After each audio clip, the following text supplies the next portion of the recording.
Bonsoir à tous, ravi de vous retrouver pour une nouvelle semaine d'Au Quotidien sur JLM TV Sarthe. Dans un instant, le journal de la rédaction, la météo. Et puis à 18h45, Céline Chevassus sera en plateau pour sa sélection des concerts à aller voir dans le cadre de la fête de la musique ce soir. Car oui, il y a plein de choses à voir. Et puis avec Grégory Chacun, la sélection littéraire du soir pour ceux qui préfèrent rester au calme chez eux. Au programme, un guide touristique nouvelle génération sur la Sarthe ou encore une BD exceptionnelle sur les 24 heures du Mans. On verra ça dans un petit quart d'heure. Mais pour démarrer, le journal, on y va.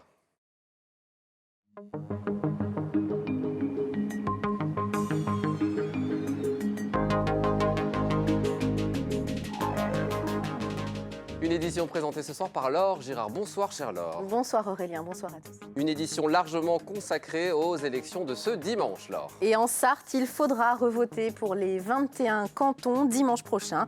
Pour l'instant, les binômes présents au second tour montrent un électorat soucieux de voter pour des visages connus. Concernant les élections régionales, une quadrangulaire se dessine avec la présidente sortante en tête, suivie de Mathieu Orphelin. Et puis l'invité de notre journal, avec lui nous ne parlerons pas de politique, mais d'entraide. C'est Jean-Claude Maignan, le président de l'association France Alzheimer Sarthe, association qui a pour projet d'ouvrir prochainement des haltes relais pour les aidants et les familles de malades. Retour pour démarrer ce journal sur cette grande soirée électorale qui a eu lieu hier. Oui, principal enseignement de cette soirée, c'est l'abstention qui gagne. Seuls 29,78% des électeurs sartois se sont déplacés ce dimanche. Une faible participation qui empêche les candidats d'être élus au premier tour. Retour sur cette soirée dans ce résumé en images. Le taux de participation historiquement bas ne permet à aucun binôme d'être élu dès le premier tour. Il faudra donc revoter dimanche 27 juin dans les 21 cantons sartois. Concernant la couleur politique des binômes qualifiés, ils sont globalement représentatifs des forces en présence les 6 dernières années dans la Sarthe. On peut parler d'une prime au sortant pour la droite dans les cantons ruraux et pour la gauche dans les cantons du Mans. La majorité départementale sort renforcée, oui globalement, mais, et notamment deux résultats très intéressants, c'est Montval où le binôme socialiste est au second tour, et c'est aussi Tillé-Fresnay où le binôme socialiste visiblement est également au second tour, d'après les résultats définitifs. C'était deux binômes avec des élus assez implantés localement, et ça montre quand le PS a finalement des élus locaux assez implantés, il arrive à se maintenir. Pour l'instant, la droite est en tête. La liste Ensemble pour la Sarthe, menée par Dominique Leménaire, le président sortant, est présente au second tour dans 18 cantons sur 21. Sur son canton de Saint-Calais, avec sa binôme Françoise Lelon, il obtient même plus de 60% des votes exprimés, le plus gros score de la soirée, et devra affronter le binôme RN au second tour.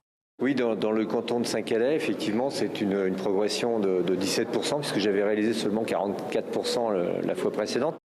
Même schéma à la Ferté-Bernard, où Jean-Carl Grelier et Marie-Thérèse Leroux obtiennent plus de 55% des voix. Le Rassemblement national sera présent au second tour dans 5 cantons.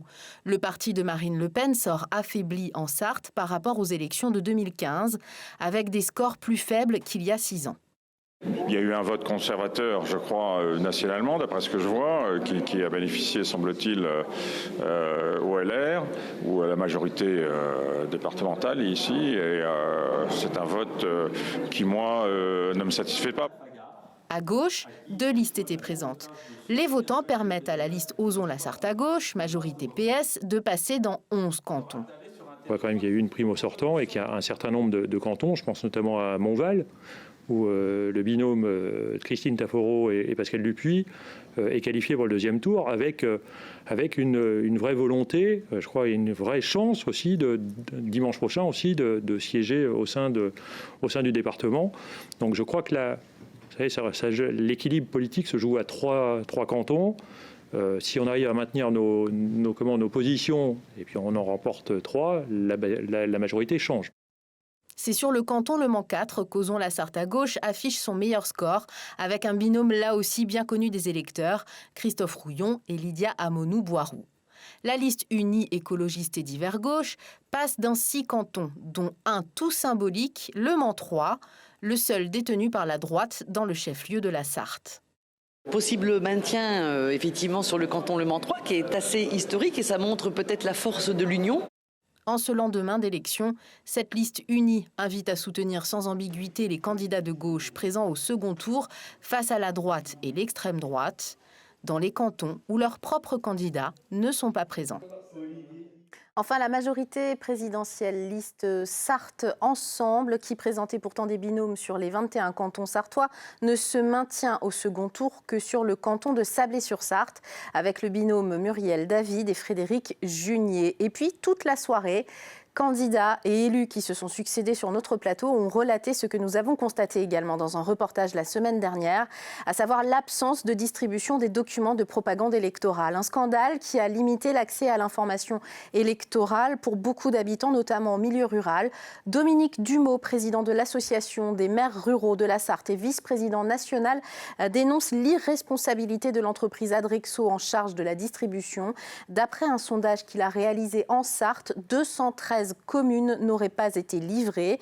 Autre information factuelle, au niveau national, les taux d'abstention sont les plus élevés dans les 7 régions distribuées par cette entreprise. Et ce dimanche, Laurent, on votait aussi pour les élections régionales. C'est une quadrangulaire qui se dessine. La liste LR de la présidente sortante est suivie par la gauche écologiste de Rassemblement, menée par Mathieu Orphelin.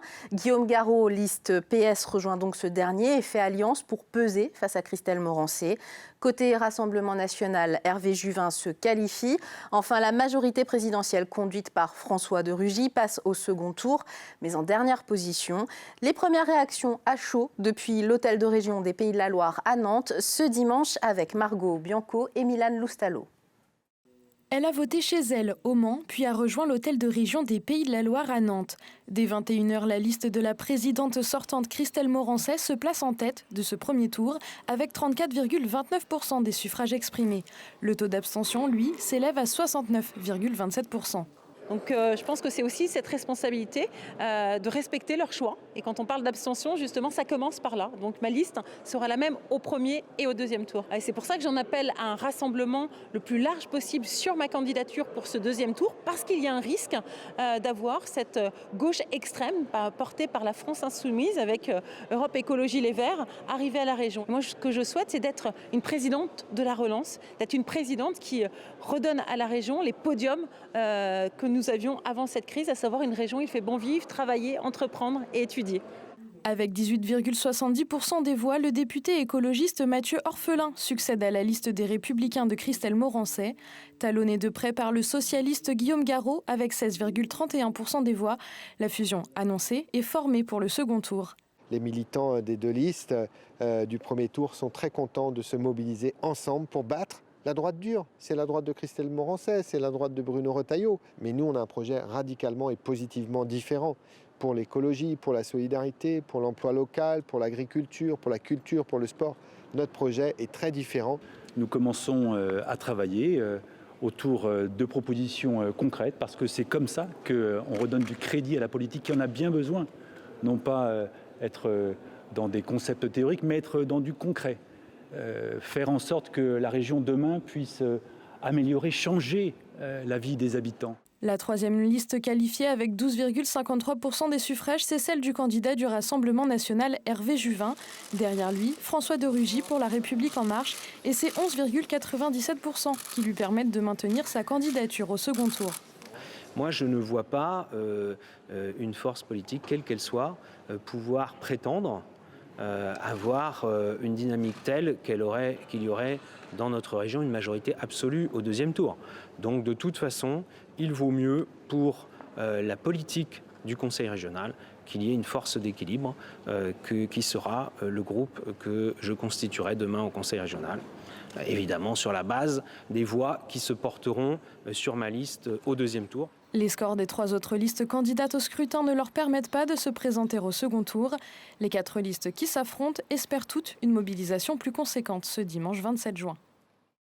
On va parler entraide à présent avec l'invité du journal, c'est Jean-Claude Maignan, le président de l'association France Alzheimer Sarthe, qui est sur notre plateau ce soir. Merci d'être avec nous sur ce plateau. Alors, votre association a pour projet d'ouvrir prochainement, d'ici septembre, des haltes relais pour les aidants et les familles malades. En septembre, c'est prévu a priori à la Ferté-Bernard, puis à Montval, puis la Flèche. C'est quoi concrètement une halte relais? Alors, une halte relais, c'est d'abord un accueil des personnes malades pour permettre d'avoir du répit à l'aidant. Donc c'est une après-midi qui sera ouverte dans un lieu. Les malades seront accompagnés par une professionnelle, assistante de soins en gérontologie, quelque chose comme ça, et par des bénévoles. Voilà. Et pendant 3 heures de temps, ils seront accompagnés avec des activités adaptées. Et ça permet à l'aidant d'avoir une après-midi de répit, d'aller faire des courses, d'aller faire des papiers, par exemple, enfin tout ce qu'on doit faire au quotidien et qu'on n'a pas forcément plus le temps de faire quand on est aidant, notamment avec quelqu'un qui est atteint de la maladie d'Alzheimer ou autre. Exactement, c'est tout à fait ça, c'est avoir cet instant de répit, enfin c'est plus qu'un instant, c'est quand même un moment de 3 heures où l'aidant peut s'occuper de lui, faire ce qu'il n'a pas le temps de faire, parce qu'effectivement, aider un proche malade 24 heures sur 24, c'est extrêmement difficile, compliqué, voire épuisant des fois. Oui. Est-ce qu'il faut adhérer à l'association France Alzheimer Sarthe ou France Alzheimer pour bénéficier de ces haltes relais? Alors, il n'y aura pas d'adhésion obligatoire. Voilà, on sera ravis d'avoir l'adhésion si les aidants, les familles le souhaitent, hein, mais il n'y aura pas d'adhésion obligatoire. Par contre, vous cherchez des bénévoles. Alors, par contre, oui, voilà, les bénévoles, surtout encore sur le Mans, je pense que ça va aller, mais notre but, c'est en fait de pouvoir implanter des haltes relais dans l'ensemble du département. Donc, effectivement, on va certainement démarrer par la Ferté-Bernard. On espère pouvoir aller vers Arnage assez rapidement aussi. Et les bénévoles, ils font quoi concrètement dans votre association? Alors les bénévoles, il n'y en a pas beaucoup, ils font beaucoup de choses. Ils participent à toutes nos actions vers les aidants eux-mêmes, comme la formation des aidants. Ils participent à nos actions pour ce qu'on appelle les couples aidants aidés à travers un séjour de vacances, entre autres, et puis également des cafés mémoire. Voilà, il y a pas mal de choses. Participe à la vie de l'association d'un mot, d'un seul, on n'a pas beaucoup de temps. Cette période de Covid et ces confinements successifs, ça a impacté les familles qui sont membres de votre association et notamment les familles qui connaissent la maladie d'Alzheimer? Oui, ça a été extrêmement délétère. Hein. Bon, on a beaucoup entendu parler, mais on a eu beaucoup de témoignages et de constatations que les personnes malades ont beaucoup souffert de cet isolement, de toutes les contraintes qu'on a eues pendant le Covid. D'où l'importance de s'intéresser à votre association. Je rappelle francealzheimer.org/Sarthe, tout simplement, pour ceux qui seraient intéressés et qui auraient besoin éventuellement de bénéficier à terme de ces haltes relais. Merci beaucoup Jean-Claude Maignan d'être venu sur ce plateau. On reparlera de l'association France Alzheimer dans les mois à venir, j'en suis certaine. Un mot de sport à présent, Laure, et un espoir olympique qui renaît. Oui, pour la championne du monde de karaté, la Sartoise Leila Heurtaud, elle est finalement qualifiée pour les JO de Tokyo début août, alors qu'elle était éliminée suite à une défaite au tournoi de qualification olympique le 12 juin dernier. Mais c'est sans compter sa ténacité et celle de son entraîneur Didier Moreau qui ont insisté auprès du comité olympique et argué le fait que personne n'était représenté dans sa catégorie des moins de 61 kilos. Pour tout savoir sur cette aventure, ça se passe dans Terrain de jeu avec Antoine Besson ce lundi à partir de 19h, puisque Didier Moreau et Leila Heurtaud sont invités. Pour finir, une alerte à la vigilance ce soir, Laure. Ben oui, vous le savez, c'est la fête de la musique ce soir. Alors déjà, en mode un petit peu plus léger que d'habitude. Et la préfecture nous indique que des orages très localisés pourraient se déclarer sur le territoire. Prudence donc, si vous souhaitez en profiter. On parlera de la fête de la musique dans quelques instants avec Céline Chevassu. Merci beaucoup, Laure, pour ce journal. Bonne soirée. Dans un instant, la pub, la météo. On se retrouve juste après, ne bougez pas.